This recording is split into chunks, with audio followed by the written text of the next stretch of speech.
Alarm বেজে উঠবে। এটা আসলে এক প্রকার জাদুর তালা, ঠিক আছে? জাদুর তালা। এই তালাতে আপনার হাত দেওয়া মাত্রই 110 ডেসিমেলের সাউন্ড হবে। এই তালাটা কিভাবে ইউজ করতে হয়? না না না না ভাই, এটা সাধারণ তালা নাই। এটা দেখেন আমি কিভাবে এটা ইউজ করতেছি। এটা চাবিটা দেবেন, এর সাথে 3টা চাবি থাকবে। আর এই তালার উপরে যে হাতলটা আছে এটা ইস্পাতের, এবং এটা হচ্ছে যে লোহার বডি।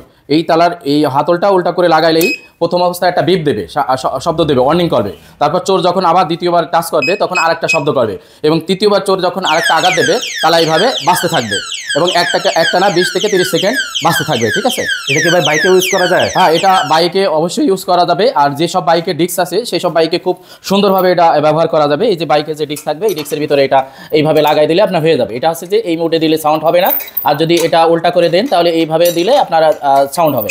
এইভাবে রেখে দেবেন, রেখে দিলে এখানে তালাটা এই যে এইভাবে বাঁচতে থাকবে। যখন চাবিটা আবার মোড়া দিয়ে করবেন তখন এটা আবার বাজবে না। 2 মোডে এটা ইউজ করতে পারবেন, ঠিক আছে? তাহলে তো ভালো জিনিস ভাই। হ্যাঁ হ্যাঁ। আচ্ছা, এগুলো কি শুধু বাইকে ইউজ করা যায়? এই যে কদিন আগে আমার মামার গ্রামের বাড়িতে গোয়াল ঘর থেকে গরু চুরি হয়ে গেছে, আবার আরেক চাচার পানির পাম্প চুরি হয়ে গেছে, এটা বাইকে ছাড়াও গরুর গোয়াল, তারপরে আপনার হচ্ছে যে মাছের ঘের, অটো, সিএনজি, বাইসাইকেল সবকিছুতেই ইউজ করতে পারবেন। বাসা বাড়ি, অফিস আদালত সবকিছুতেই আপনি এটা ইউজ করতে পারবেন।